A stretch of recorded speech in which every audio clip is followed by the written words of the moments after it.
most indult el. Nem baj.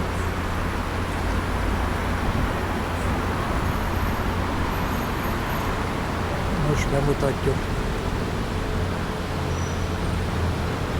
És a könyv szerzője. Akkor most jöhetsz errefelé, és akkor majd a ajtóba bemegyünk.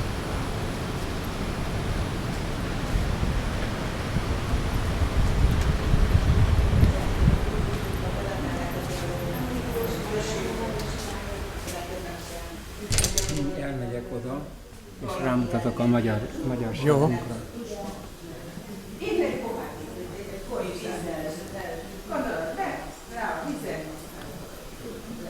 Legyen, jöjjön, aminek jönnie kell. És nem marja a gyomról, ugye? Nem marja.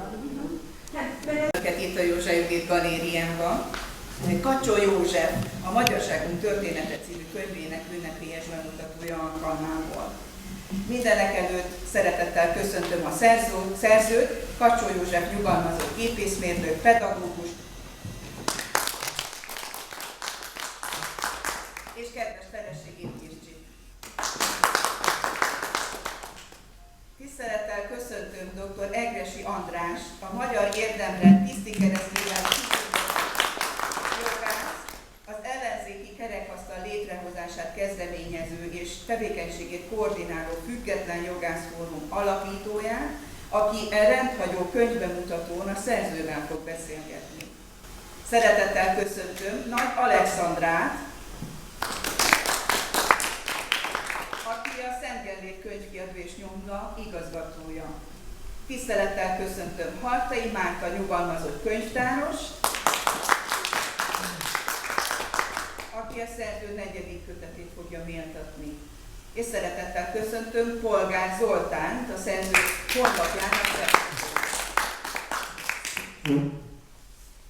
Kedves közönség, Kacsó József könyvében, amely nem szokványos történelemkönyv, hanem rendhagyó szöveggyűjtemény is, gazdag képi anyaggal, hiteles válasz, bizonyítékot keres és talál a Magyarnak lenni szégyen című kérdés megcáfolására.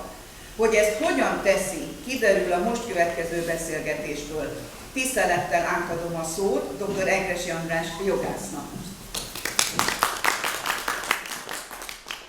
Kedves megjelentek! Annak idején szerettem az állam és jogtörténetet, vagy 15 évvel ezelőtt beszélgettem Józsival erről a témáról, és mondtam neki, hogy a magyar állam és jogtörténet Istvánnal kezdődött, Verbőcivel folytatódott, mire ő közölte egyszerűen, hogy marhasság. Na, ezután kezembe nyomta az első kötetét az 5 kötetes művének, amely az őstörténettel foglalkozott. Gondoltam, én ezt 400 oldalt. Elkezdtem olvasni, és egy furcsaságra leltem. A történészi szakszavak hiányoztak a kötetből. Ilyen szakszavak, mint esetleg, feltehetően, bizonyos források szerint, valószínűleg. Itt tények voltak, és a tények után mindig a bizonyítékok. Nagyon meglepett, úgyhogy ezután elolvastam a 2., 3., 4. és az 5. kötetet is. Hát ezekről szeretnék beszélgetni a szerzővel, és az első kérdésem mindjárt a következő egyszerű kérdés. Az első 4 kötetnek azt az egységes címet adta, hogy Magyarságunk története. Mi indokolt egy ilyen egyszerű címet? Én is köszöntök mindenkit, a hölgyeknek kezét sokkal. Magyarságunk története több mint 1000 évre nyúlik vissza, és napjainkban is zajlik. A jósok szerint úgy néz ki, ahogy honunk foglalása óta. Itt élünk a Kárpát-medencében, úgy lesz ez a jövőben is. Gyakran mondják, felgyorsult időben élünk. Nem értem. 1936-ban születtem. Átéltem gyermekként a második világháborút, és részese lehettem 2 diktatúrának. Részvénytársaság vezetőjeként éltem meg a politikai rendszerváltás gazdasági csődjét. Munkás életemben szerzett tapasztalataimat és élményeimet A 4. kötetben 7 levélben egy fejezetben foglaltam össze. Leveleimet fiatal értelmiségieknek küldöm. Szélesedő látókörükbe beleférnek közelmúltunk ismerete is. 7. levelem befejezésekor a klaviatúrát letakartam, tükörben néztem, feltettem az első kérdést: Kacsó Jóska, hasznos munkát végeztél? A második kérdésem: ki is vagyok a szüleim székelye? A krónikákat olvasgatva kaptam meg a választ. A krónikások a székelyek őseit a szkítákkal rokonítja. Kérdés: lehet, hogy én szkíta utód vagyok? Kik voltak és hol éltek a szkíták? Kérdeztem. Utána jártam és megtaláltam Ázsiában. Eredetünket igazolják a kunfők leírásai, amik alátámasztanak a régészeti feltárások. Példaként említem. A királyi szkíták temetkezéseinél feltárt harci eszközök hasonlóak a Tápió Szentmártoni és a Zöld Halom pusztai sírokból előkerült tárgyakkal. És ékszerkészítőink napjainkban is a szkíták honos mesterfogásait alkalmazzák. Az ásatásokból felszínre került tárgyak vallanak keletkezésük idejéről. Elbeszélik a szkítafaj műveltségét, és az akkor élők szokásaira is következtethetünk. Megerősítik a szkíták megjelenését a Duna-Tisza vidékén, és tartanak az összehasonlító DNS vizsgálatok is. Azt is tudjuk, hogy a szkíták törzszövetségben éltek. Szövetségüket vérszerződéssel pecsételték meg. Ópuszta szerep a 7 vezér közös elhatározással a magyar nép jövőjének alkotmányos alapjait vérszerződéssel pecsételte meg. Európa népeinek életében az állameszme csak évszázadok múlva valósult meg. A vérszerződés 500 évvel előzte meg a franciákat, amikor 11. Lajos a 15. században egyesítette őket. A 19. században Bismarck a németeket, Garibaldi az olaszokat egyesítette. A meotiszi területen élő szkíták népességünk gyarapodásával megélhetési feltételei csökkentek. A 7 vezér elhatározta, hogy hazatér a Kárpát-medencébe. Tehát hazatér a Kárpát-medencébe. Néhány gondolat a felkészülésről. Meotisztól a Kárpát-medencéig terjedő út több mint 1100 kilométer. Ismerniük kellett a területeken élő népek katonai, gazdasági, társadalmi viszonyait. Diplomáciai sikerüknek köszönhető az érintett népek vezetői területeiken átengedték a magyarságot. Az emberek napi szükségleteihez élelmiszereket az állatok részére tartalékoltak. Ismerniük kellett a terep adottságait, a maguk előtt hajtott állatok legeltetése és a szükséges folyadék elérése miatt. A 7 vezér szervezőképessége, összetartása biztosította, hogy törzsi népeiket előkészítsék az útra. Az utat egy nyád alatt lovon, szekerekkel, gyalog, esetlegesen harcra is felkészülve tették meg. Bármilyen esemény közbejöhetett. Meg kellett szervezni az információ áramlást, az elővét, az 500 000 vándorló népesség és az utóbbi között. Mit örököltünk? Nem valamilyen eszmét, nem valamilyen izmust, nem valamilyen filozófiai álfejtegetést hoztunk magunkkal, hanem azt az örökséget, amit génjeikben hordozva hagyományoztak őseink utódaikra évezredek alatt. Kérdésedre válaszolok, a magyarságunk története címmel ős hazánktól napjainkig megtett utókra utalok. És van egy megjegyzésem, rémír terjesztőknek kötelező olvasmány. Köszönöm. A második kötetedben sok száz helyről szedted össze a magyarság szellemi és tárgyi hagyományait. Ezekkel szaktudományok tucatjai foglalkoznak, nálad mégis egy helyen megtalálható a csipkeveréstől a kardkovácsoláson át az építészetig minden a tárgyi hagyományok tekintetében. Mi indokolta ezt a helyzetet? Szerinted ezekről a hagyományokról valamilyen mélységben vannak ismeretei a mai fiatalabb generációknak? Mikrofoncsere. Utóbbi kérdésedre az a feleletem, nem tudom. Nem tudom, hogy a felkért tankönyvírók ismerik-e a Törzszövetség vezetőjének műveltségét. Arra sincs válaszom. A nemzeti tantervben követelménye a honfoglalás ismerete mélységeiben. Olvasmányaimból megértettem, Árpád magyarjai nem csak honfoglalók, a középkor magyar állam magvetői is. Jussunk el a katedráig. Mit tanít a történelem tanár? Kevesen tudják, Árpád fia Taksony megjárta Itáliát.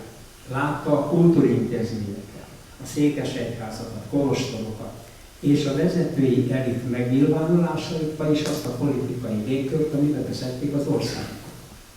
Megértette, a keresztény népek közösségéhez Rómán keresztül vezet az út.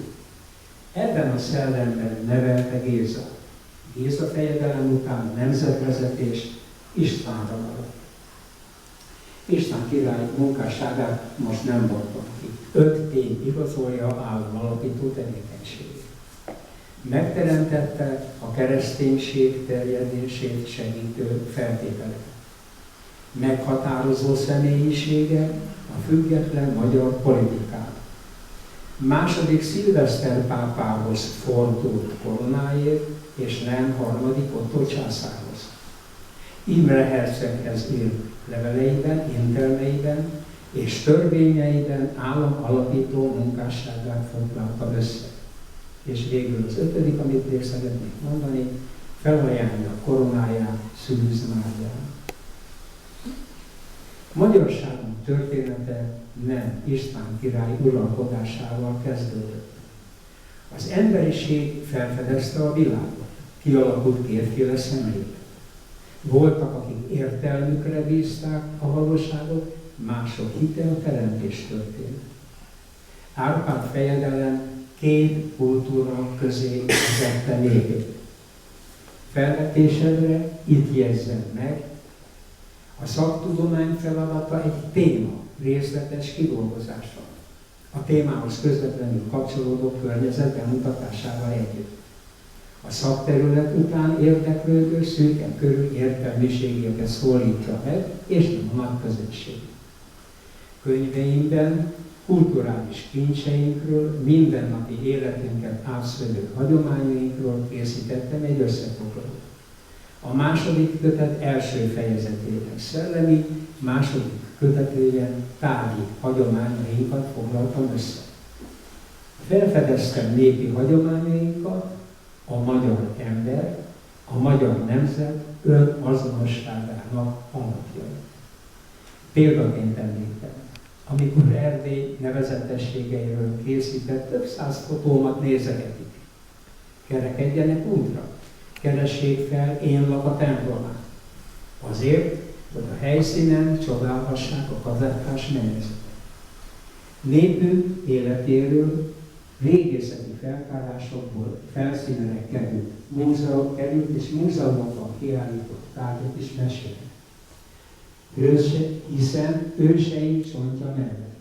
Ott van a harcos mellé eltemetett lovak, a kantár díszeivel, a kengyel, csarló, karm, a lanta viselet és az aranyból ezüst vezetem fel, hogy eljussunk a lóvásírásig. Azután folytatom népi hagyományaink bemutatásával. A fiatal nemzedék gondolkodására hatással lehetnek őseink kulturális hagyatéka. Kis körökben találunk példát. Közép- és felsőfokú katedrákról erre nem találtam ösztönzést. Az is sajnálatos, meghatározó szerepét, gazdag szókincsel meglátott magyar nyelv művelését is kiiktatja a digitalizációs tér terjedése. Pedagógusaink tudnának eredményt elérni, ha óráinkon élnének nyelvük sajátos jellegével. Trianonban elvett kincseink miatt Magyarország nyersanyaga a tudás. Ebben a nyersanyagban belegyúródott népünk valamennyi hagyománya. Világhírű tudós kutatóink visszaemlékezéseiben elmondták, a Fasori Gimnázium légköre, az életpályára felkészítő tanárok tudása és a velük szemben felállított követelmények alakították gondolkodásaik, teljesítményeik eléréséhez. Tanáraink is abban az időben itt, a magyar kulturális környezetben nevelkedtek. Arra az elhatározásra jutottam, amikor a szellemi hagyományaink sorának végéhez érek, folytatom az álmodói 20 kiállításon bemutatott tudósaink portréiban, hiszen szellemi értékeink megvalósulás a gyakorlatban hagyományaink tárgyi részének a folytatása lehet. Köszönöm. Szép összefoglaló volt, de mai rohanó világunkban kit érdekel az őstörténet? Kit érdekelnek az ősi hagyományok? Hát most már ott tartunk, hogy van, aki szerint magyarnak lenni szégyen, van, aki szerint a magyarság egy bucsai csürhe, szerinted? Majd sorban válaszolok. A magyar őstörténet azokat az idősebb korú magyar embereket foglalkoztatja, akik nemzetben gondolkodnak. Napjainkban egyre kevesebben. A másik oldalon a szabadelvű értelmiségiek társasága helyezkedik el. Kérdezed, mi maradt meg napjainkban abból, ami több ezer éve, ami több mint 1000 esztendővel jellemezte őseink magatartását. Rövid a válaszom. Minden. Azt sugározzuk környezetünkben, amit elődeink utódaikra hagyományoztak. A magyarságunk szóhasználattal kiemelem a magyar faj génjeiben hordozott eredetiségre utalok. Elgondolkodtató az 1919-es Isten tagadó szellemi elit utódai napjainkban is törekednek a magyar társadalom megosztására. És ennek a tükrében látom a jövőt. Miért? Ütközés van, és lesz gyermekeink fejében. Mást hall és lát otthon, mást az utcán, és mást az iskolában. Tudjuk, a tekintélybe vetett hit a meglévő társadalmi rend fenntartásához szükséges, és a család, az iskola, az egyház, a vallás és a filozófia ülteti be az ember természetébe. Ezzel szemben lépett fel 100 évvel ezelőtt a frankfurti iskola. Elméletében a család a legfontosabb nevelési ügynökségek egyike, mely családi környezet a gyermeket kisgyermek korától arra tanítja, hogy alávesse magát az apa tekintélyének. A frankfurti iskola elmélete hódító útjára indult. Az apai tekintély, azután a tanárok tekintélye, a papok, az orvosok és sok mindenki más tekintélye ellen. A tekintély lerombolása a társadalomban meglévő rend lerombolásának, a bizonytalanság növekedésének főösszetevője. A mai európai országvezetők többen és az Európai Unió vezető tisztségviselői a frankfurti iskola tanítványainak tanítványai.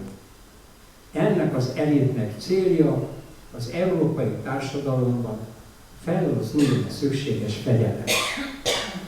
kettős csapdával állunk szemben. A legtöbb szülői házban nincs támasz az induláshoz. Az iskolában az előpedagógus elődei és azok elődei léptek sorba fel a katedrára, és most kik lépnek fel. Tanúi vagyunk a liberális tanári testületek kisugárzása pedig nem képviseli az Isten, haza, család eszméjét. Tanúi vagyunk ifjúságunk generációs váltásainál, a keresztény szellemiség iránt befogadó készség nagy mértékben csökkent. Az a következtetésem, ha ifjúságunk nem jut el gyökereik megismeréséig, a szabad akarattal élnek, szép lassan kikopik magyarság tudatot. Válaszolom utóbbi kérdésedre, jók az idézeteim. Egyesek szerint magyarnak lenni szégyen, a magyarság egy mucsai sűrhe, nem értem. Itt született, itt járt iskolába, itt tanult meg betűt vetni, magyarul olvasni és gondolkodni. Akkor miért szégyelli magyarnak tudni magát? Vannak a csürhések, azok is itt születtek. Véleményüket tiszteletben tartom, emlékezetemben őket úgy helyeztem el, bárhol élnek földi világunkban, a francia forradalom gyűlöletet gerjesztő szellemiséget képviseli. Fenti kijelentésekkel szemben a magyarságunk szó, a mi magyar lelkületünket is jelenti. Mit is jelent ez? A magyar ember lehet olyan, mint egy magasra nő jegenyefa. Egyenes derékkal, tiszta lelkiismerettel, szeretettel. Ha támaszkodik gyökereire. Ellenáll történelmi tudatunk átalakítására törekvőkkel szemben, és erősíti nemzetünket összetartó hagyományait. Köszönöm. Harmadik kötetetben fantasztikus mennyiségű történelmi tény szerepel. És szerepel néhány olyan történelmi tény, amiről az eddigi ismereteim szerint általában csak mellé beszéltek, kerülgettek, nem foglalkoztak Isten igazából vele. Az egyik ilyen körülmény, amire felfigyeltem nálad, tulajdonképpen a középkortól kezdve Európának és hazánknak is melyek voltak a legnagyobb ballépései, a legrosszabbul sikerült dolgai, ezekről is írtál. Ebben a kötetben 700 év történései, nem történelme, történései próbáltam összefoglalni. Az első fejezet Anjou hatalomra jutásával kezdődik, és Károly Mihály színre lépéséig van. A második fejezet 1919-től a második világháborúig sorrendben idézem a királyi leíratokat, amiket legfontosabbaknak tartottam, és az alsóházi, felsőházi föliratokat. Szó szerint idézem az elhangzott felszólalókat és bekiabálókat, hogy tudjuk, hogy kiről van szó, amikor olvassuk. Közbeírtatom. A második világháború utáni történések a negyedik kötet témája. A nyugat morális fejlődését, megtörő ballépéseket ötödik kötetemben fejtem ki. Ami a Kárpát-medencei ballépéseket illeti, kölcsönzök néhány gondolatot Balavány György egy régebbi újságcikkéről. Idézőjel. Szoktunk mutogatni mindenfelé. A politikusokra, a történelmünkre. A történelmünk fantasztikus bűnbak. Nekünk kevés közösségi sikerélmény jutott, a szabadság harcainkra bele szoktunk bukni, halni. Vaskoloncként húzzuk magunk után 40 év diktatúráját, meg 20 évnyi rendszerváltoztatási kísérletet, amiből 12 a diktatúra működtetőjének uralmával telt. Akkoriban, ha tiltakoztunk, jött a hatalom, összevert és elbaszott. De talán soha nem is tudtunk összefogni. A 4-5 magyar összehajó rövidesen anyázni kezdi egymást. És erre szoktuk mondani, hogy Gyurcsány miatt van, Hagyó miatt van, Kádár miatt van, a Habsburgok miatt van, Szolymán miatt, sőt Vatukán miatt van, a német front miatt, az orosz front miatt, és az időjárási front miatt. Hát ezeket kellene abbahagyni, kilépni az áldozat szerepéből. Szélsodorta levelek lenni, önálló akarat és felelősség nélkül. Balsors, akit régen tudunk. Énekeljük könnyesen, önsajnálatba a világások. Nem lehet, hogy a balsorsunk, ami olyan régen tét, mi magunk vagyunk. Folyton megszállnak minket, így van. Megszállottak vagyunk, főként a közöny és az önzés megszállottak. A legtöbb a magyar lakásban a Biblia, a polcon porosodik, és a húsvét csupán a locsolásról, a piostolásról, a sonkáról és a pillagitról szól. A bibliai etikát, ami Európát Európává, az ember emberré, a magyar magyarrá tenné, nyomokban tartalmaz az életünk. És mert elhagytuk az Istent, legfeljebb korrekt, üzleti és kapcsolatokra útja, a szeretetre nem. Ez az én központú etika. Aki csak önmagát sajnálja, az se saját magát szereti. A Biblia arra tanít, hogy a szeretetben az ember magát adja a másiknak, és ez jó. A Biblia nem áldozatmentalitásra, hanem szeretetre és felelősségre nevel. A gyermekeinknek sürgősen meg kellene tanulniuk, hogy az erőseknek a nagy szünetben, sem a gazdasági életben nem kell eltaposni a gyengéket. Még egy gondolat kívánkozik ide a cikk végére. Magyarország morális megújulására lenne szükség. De aki azt hiszi, hogy meg tudja újítani egy ország erkölcsileg, biztosan őrül. Ám aki úgy véli, nem kell tenni semmit az erkölcsi megújulásért, felelőtlen gazember. Paradoxú dolog ez. Tökéletesen megvalósítani nem lehet, de amennyire megadatik, törekedni kellene rá.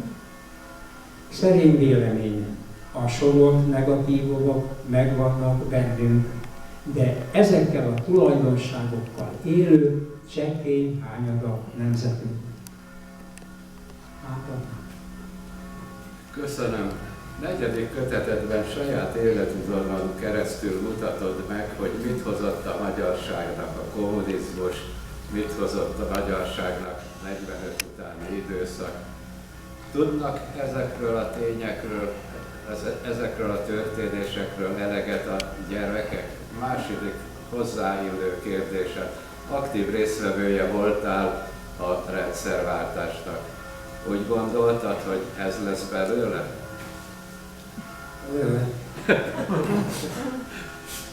Első levelemben írom, a közgazdasági technikum első osztályában 2 dolgot tanultam meg. Egy öreg Remingtonon vakon gépelni. És nem jó magyarnak lenni, ha összejössz egy AVH-sal. Kirúgtak a középiskolából. Ipari tanulónak mentem, egy fekete bőrkabátos kérdezgetett hazafelé menet, mit tanít a történelem tanár, és miről beszélgettünk az osztályfőnöki órákon. Rákosi ideje ez. Eltöltöttem 10 évet a nagyvállalatnál. A 10. évben a kerületi tanácstól keresett meg egy elvtárs, szeretné, ha együttműködnénk, az iránt érdeklődött, milyen a hangulat a tanáriban. Lemondtam a katedráról, 10 év után, Kádár ideje ez. 4 évig voltam kisiparos.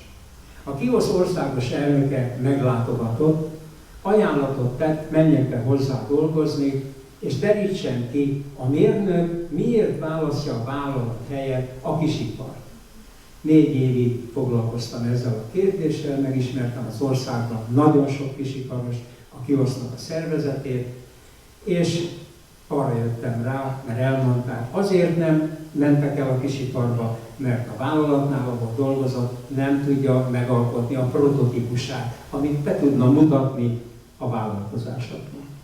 Ebből lett egy kiállítás a Technikaházában, 2 eredmény született, a politikai és pénzügyi politika megváltozott valamelyest a kisiparosok irányában, és a KIOSZ elnöke és a Budapest elnök vezérigazgatója megalapította a Kisüzemi Innovációs Egyesületet. Feladatunk az volt, teremtsünk kapcsolatot a bankok és a mérnökök között, hogy a találmányok prototípusa elkészüljön. Persze a munkatársaim az elkövetkezendő időkben kialakították az országos hálózatot. Át kellett alakulnunk részvénytársasággá. A részvénytársaság nagyon jól működött, elkezdődött közben a rendszerváltás, és végződött a magyar gazdaság felszámolásával. Egy voltunk a sok közül. Második levelemben a második világháború utáni eseménysort elemzem. Rákosi Lenin tanítványa volt, tudjuk. Magába szívta a diktatúra szellemét, a magántulajdon felszámolásával és a besugó rendszer hátterével jutunk el 1956-ig. A kétszínű politikus, Kádár kihátrál Nagy Imre mögül, szovjet csapatokkal levereti a forradalmunkat. Az AVH-je helyett munkásőrség. Miért? Mert a munkásokat őrizni kell. A két kis életterű panellakások, kevesebb gyermek, és megszűnik a nagyszülők, szülők és az unokák közötti gondolatcsere.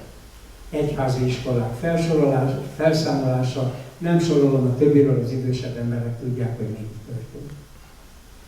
Harmadik levelemben az írás tudók árulásának okait kutattam. Mit képviseltek a politikában és a gyakorlatban? Kádár János megfogalmazta, idézőjel. Mi úgy akarjuk megválaszolni az új kérdéseket, és úgy akarunk változtatni a gyakorlaton, hogy a rendszerünk, a politikánk állandó elemei változatlanul fennmaradjanak. Idézőjelbe zárva. Erre a liberálisok azt mondták, egy igazság van, az az övék igazsága, egy szellemi irányzat fogadható el a kultúrában, az is az övéké. És egy felsőbbség van, az pedig sajátuk. Példaként hozok ide egy vélemény, idézőjel. Hogyha megnézzük azt, hogy mi marad, ha leállítod ezeket a gyűlölet valamiket, ugye felsoroltuk a nem magyarok, a mások, a migránsok, a romák, a nem tudom én mit, ott marad egy rémisztő kérdőmény középen, ezek a fehér, keresztény, heteroszexuális férfiak, meg azért nők is vannak közöttük. Ez a család elképzelés. Ez azért borzalmas, mert ha megnézzük, hogy a világon mindenütt az úgynevezett fehér nacionalisták állnak össze, miből állnak össze? Ebből mondom csöndesen nektek. Idézőjelekkel zárva. Azután a magyar Szent Korona Micisakkal, a szerb Szent Jobb egy hússzafa, és megjött a cápa látogatása. Negyedik levelemben a gazdasági elit nemzetárulásával kutakodtam. A rendszerváltáskor a munkahelyek kiárusításának célja az is lehetett, kerüljön a lakosság mély szegénységbe. Akkor a konccal is megelégett. Konc egyenlő segély. Ismerős? A filozófus is először megtenni a maga kis zsíros kenyerét, esetleg lila hagymával fogyasztja el, hogy utána majd jól lakottan elmélkedéssel töltesse az idejét. Például Ganz Máva egyik telephelyén, amikor felszámolták, elindult és zárt kerítés mögött ott találunk egy lakótelepet. Aztán felszámolták az építőipart és a könyvipart. A mezőgazdasági terményeket feldolgozó ipart is felszámolták. Azóta nincs cukorgyár például. És csoda történt. Egy mezőgazdaságra épülő országban a parasztember fűvel bevetett és szépre nyílt udvarán oda díszeleg a tuja. De enni kell. Elmegy a külhoni tulajdonú boltba. A fehérrépa mellett megveszi a féltipú daráldhúst, a csirke mellett és a tojást. A DSZ-be kényszerítés óriási eredménye volt ez. Nem általánosított. Istennek hála, napjainkban is foglalkoznak még háztáival. Tisztelt megjelentek! Először a szerző 4. kötetét olvastam el. A 7 levélben a Rákosi és a további diktatúrák alatt szerzett személyes tapasztalatait írja le. Vajon hiteles az író tapasztalatai alapján megítélni a diktatúrákat? Hiszen legjobban mindenki a saját életét ismeri. A kérdést az írónak is feltettem.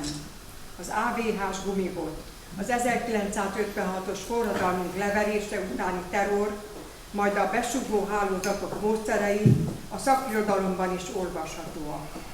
Az író saját élményei mellett ezekből is válogat. De a következő generációkat nem igen érdekli, mi volt a múltban, pedig a múlt ismerete nélkül nehéz jövőt építeni. Az első kötetet olvasva arra a következtetésre jutottam, hogy ez a mustármag kötelező olvasmány kell, hogy legyen, kiemelten az iskolai nevelésben. Felgyorsult világunkban középiskolás gyermekeink szüleinek is kötelezővé tenném az elmúlt 50 évben történtek megismerését. Olvasom a 3. kötetben. Az első világháború vesztesei közül Európában egyedül Magyarországot darabolják szét szellemében, területében, javaiban. Trianonban a józanész fölött győzött a magyar nép iránti gyűlölet. Milyen furcsa! Magyarországon ma is bűn, akkor is bűn volt magyarnak lenni. Ezután az idézet után hallgassák meg a következő verset. Sajó Sándor, magyarnak lenni. Magyarnak lenni. Tudod, mit jelent? Küzdelmet, fájót, véges, végtelen. Születni nagynak, bajban büszke hősnek, de döntő harcra nem elég erősnek. Úgy teremtődni erre a világra, hogy mindig vessünk, de mindig hiába. Hogy amikor már érik a vetés, akkor zúgjon rá írtó jégverés. Magyarnak lenni, oly bús, oly nehéz. Nagy szívvel, melyben nem tapad a hűség.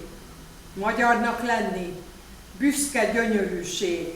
Magyarnak lenni, nagy és szent akarat, mely itt reszked a Kárpátok alatt. Ha küszködön, ha szenvedőn, ha sírva, viselni sorsunk, ahogy megvan írva. Lelkünkbe szív a magyar földünk lelkét, vérünkbe oltva ősök honszerelmét, féltön borulni minden magyar rögre, és hozzátapadni örökkön örökre. Ezután megemlítem, nem csak a 2 világháború rázta meg a nemzetünket. A 3 kötetben az író arra világít rá, hogy a 7 vezér vérszerződése a magyar nemzet megmaradását biztosító olyan pecsét, amelyet nem tudtak az elmúlt évezredben kialakított alkotmányos keretek ellen a fellépők feltörni. Miért nem? Ennek oka egyszerű. Hagyományaink tovább élnek lelkünkben, szívünkben, vérünkben. Végezetül kedves figyelmükbe ajánlom az 5 kötet alapgondolatát, megismerni, megtisztulni, magunk után jövőt hagyni. És ezek után elnézést kérek, de a saját családomról mondanék egy szomorú történetet. Felvidéki ötvös kollégista édesapám 1950-ben halt meg, 45 éves korában, hátrahagyva édesanyámat 2 testvéremmel együtt. A 2 bűne az volt, hogy írt egy levelet Rákosi Mátyásnak arról, hogy fejezzék már be a magyarok kitelepítését. A másik bűne az volt, hogy egy orosz színdarabról nem írt dicsérő kritikát. Édesanyánk megfelelő időben mindent elmondott nekünk, én pedig továbbadtam a gyerekeimnek, hogy tudják meg, miért nem volt nagypapájuk, és milyen volt az akkori kor. Köszönöm, hogy meghallgattak.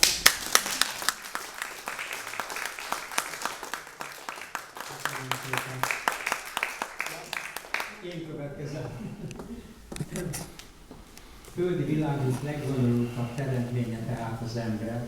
Az ember fejlődése abban az alkotott természeti környezetben épül, amelyben a teremtő sárból összegyúrt testébe az örök élet lelkét lehelte bele.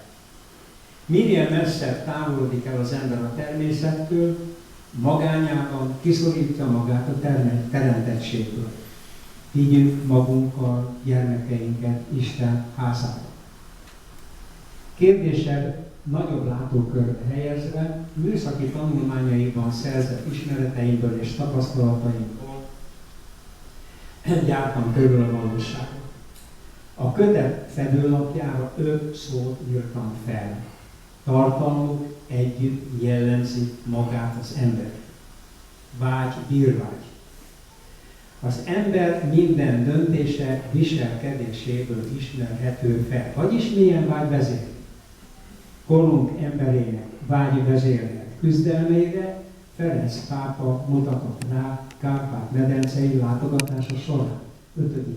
kötetemnek a vége felé olvasható. Szabadság, kötelesség és felelősségérzet. Ide tartozik a szabad akarat, a francia forradalom diadalom, az ember felszabadítása a 10 parancsolat kötöttségei alól. Ez az átváltozás teremti meg a szabadosságot, vagyis minden szabad. Tudomány. A tudomány egyik fontos kutatási területe az univerzum keletkezésének története. Abból a megállapításból indultam el, amennyiben valami létezik, akkor léteznie kell annak, ami ahhoz szükséges, hogy az a dolog létezzen. Igazat lehet annak az állításnak adni, ha az univerzumban volt előtte valami, amiből egy robbanással kialakult az univerzum. Persze, az ember tulajdonsága kétsége. Felteszi a kérdést annak tudatában, hogy nem tudunk semmit a világunk előttiről, és nem tudunk semmit a halálunk utániról, kérdezi, mi az a semmi. Halálunk után, ha van valami, az a valami egészen más, mint ami előtte volt. Az igazság úgy hangzik tehát, ami létrejött, aktuálisan a létezőből származik, vagyis létrejöttének van oka. Az egyik emberiség egyik része elfogadja, a másik része tagadja a teremtettséget. Az elfogadó hitükben a világ keletkezését Istentől eredeztetik, amelyel szemben az Isten tagadó a teremtés igazságát tagadja. Véleményem szerint pedig az ember önmagán kívül csupán saját környezetét képes építeni vagy pusztítani. A teremtettséget megszüntetni, az univerzumban működő erőket befolyásolni nem képes. Hit. Az ember évezredek alatt okosodott, gondolkodásában, elveiben kettéosztódott. A hit és a tagadás kultúrharca ez. Az egyik a matéria tapintásában érzékszerveivel érez, azt fogadja el, amit lát, amit hall, amit tapint, amit értelmével felfog. A másik oldal a keresztényi hit. Minden embernél belső bizonyosságra épül. Tegyük hozzá a reményt és a szeretetet. Kereszt. Via Dolorosa, megváltás. Kedves András, kérdezted, mik voltak Európa vezetőinek ballépései? A nyugati világ legnagyobb ballépése a 300-as években, Krisztus után, az egyház atyák korában kezdődött, és egy mondatban tudom összefoglalni, a Szent Háromság a Szentlélek megkérdőjelezésével. Feljött a reformáció, kelet és nyugat egyházának egymás kiközösítése 1054-től, a 30 éves háború, a francia forradalom, a 2 világháború, és hogy napjainkra térjek. Az Európai Unió jelenlegi vezetőinek elfordulása az egyedülálló politikai és gazdasági integrációs folyamat összefogása ellen. De Gaspari, Monet, Schumann. Másik kérdése, mi volt, mit veszített a magyar nemzet? 2,5 millió magyar ember. Nemzedékeket, akiknek lemenői most, ha itt élnének a Kárpát-medencében, több millió szorgalmas, dolgos magyar emberrel építhetnénk Kárpát-medencei Magyarországunkat. Nem történt parametrion. Napjaink társadalmi megosztása, a hitüket vesztők, az érdektelenök közönye, vihar felhőket nem, de talán borús napokat jósol. Gondolataimmal a múltat idézem, féltem nemzetem. Szívem szavával a jövőnek üzenek. Jusson el kultúrán az elmenekült ősei utódaihoz. Ne a külszín villanjon fel tudatukban. Fedezzék fel örökségüket. Csodálkozzanak el tárgyi hagyományaink díszeink. Az égig érő fák láttán érjék el az Isten. Az Isten a magyar ember is értelemmel áldotta meg. A borút cserélje derűre. Gyermekeink tovább éléséért tenni akaró honfitársaink mellé sorakoztassuk fel az elszakított területeken és a szorványban élő fiataljainkat. Látogassanak haza, segítsenek a szülők földvarázsát megerősíteni. Lehessünk többet. Olvasni pedig azért jó, megmozgatja az agyakat. Az utódok Gutenberg miatt megtudhatják, kik voltak elején. Lapozzanak a kissé megvardult kötetekbe. A könyvek illata is van. Hogy sorba kerül kinyomtatni, meg elküldeni, is sorba kerül a posta. Mi kerül többe? Elveszteni nemzetünk építői végleg, mert talán már magyarul sem tudnak, vagy ősei szülőföldjére hazavárni, akik eljöttek meghallgatni történéseinket a szkítáktól napjainkig, Jóel próféta szavaival kérem, mondjátok el a fiaikoknak, és fiaikok az ő fiaiknak, azoknak az újabb nemzedéknek, itt a Kárpát-medencében és a nagyvilágban, Kanadától Ausztráliáig. És engedessék meg, hogy köszönetet mondhassak unokabátyámnak, Csidi Mihály festőművésznek. Elesett pillanatomban volna alányult, ez a rendszerváltás körültán történt, és bevezetett a művészek világába. Józsa Judittal először a Várban találkoztunk. Azután ebben a csodálatos galériában ismertem meg terrakotta alkotásait. Kompozíciói lélekkel símogatva, írásai olvasgatva fedeztem fel üzenetét nemzetéhez. És beszélgettünk. Beszélgetéseink után kerestem, hol találom meg hagyományainkat. Utamat egyengedte Bújt, és megtaláltam hagyományainkat. Köszönöm szépen. És köszönöm ezt a mai napot, ezt a segítséget, hogy a könyvbemutatót megtarthattam. Azt sem feledjük, ebben a gyönyörű galériában együtt énekelgethettünk Kovács Nórikával. Jelezte, kapott elő a meghívást, amit nem tudok lemondani, ezért nincs itt. Hol mosolyt csalt arcunkra, máskor könnyeket fakasztott. Köszönetet mondok dr. Bába Szilviának, a Duna Művész Együttes ügyvezető igazgatójának. 2018-ban kaptam ajándékba tőle az Operenciás tengeren túl című könyvét.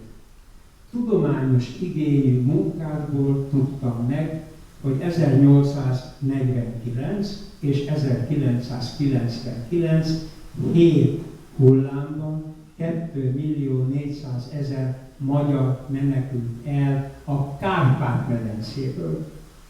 Nekem ez egy kiemelt ajándék, nagyon szépen köszönöm Szilviket.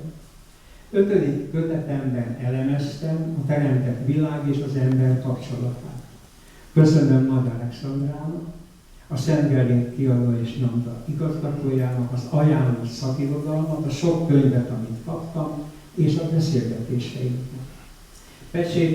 Pecsételt írásaimra dr. Egressy András tette, aki gondolataim írásba foglalásának tartalmaira most kérdezett az elmúlt 50 percben vissza. 1961-ben Irénkének megkértem a kezét, 1962-ben férjül vett. Hálásan köszönöm az együtt töltött 64 esztendőt. És köszönöm a jelenlevő kedves vendégeknek, hogy jelenlétükkel megtiszteltek. Köszönöm szépen.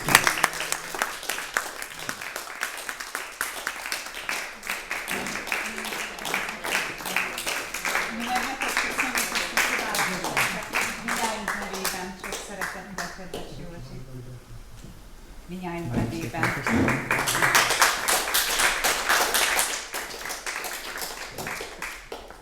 Engedjék meg, hogy először is megköszönjem a méltató Köszönöm szavaidat szépen. és a gyönyörű versenyt. Nagyon szépen köszönöm. És hát szeretném megköszönni a nagyszerű kérdésfeltevést. Fogadja szeretettel Szent László királyunk édesapám mintázta, és Józsinak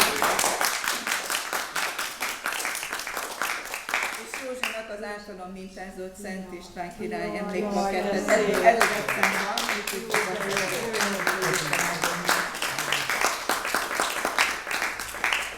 én szívből kívánok továbbra is jó egészséget, és kérlek szépen foglaljatok helyet még egy pillanatra. Szeretném a közönségünket tájékoztatni arról, hogy Kacsó József szeretné, hogy a műve minden határon túli magyar iskolába, közösségekbe, és minél több itthoni iskolába is eljusson, interneten át, de akár könyvként is.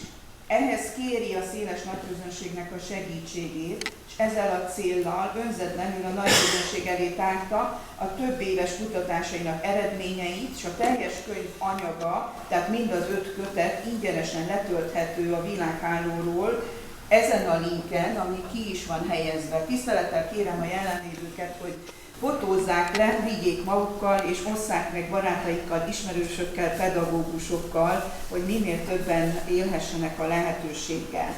Végezetül pedig hát egy szerény agapéra kocintásra invitálom önöket.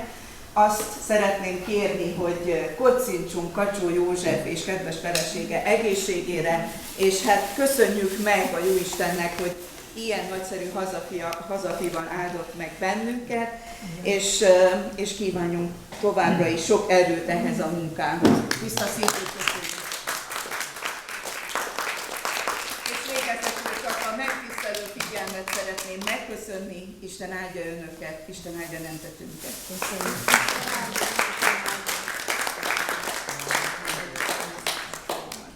Kérlek benneteket, hogy fáradjatok oda és kocintsunk. Nem maradjál, most hagyd itt mindent, és nyugodtan beszélgessünk, ezt elrakni.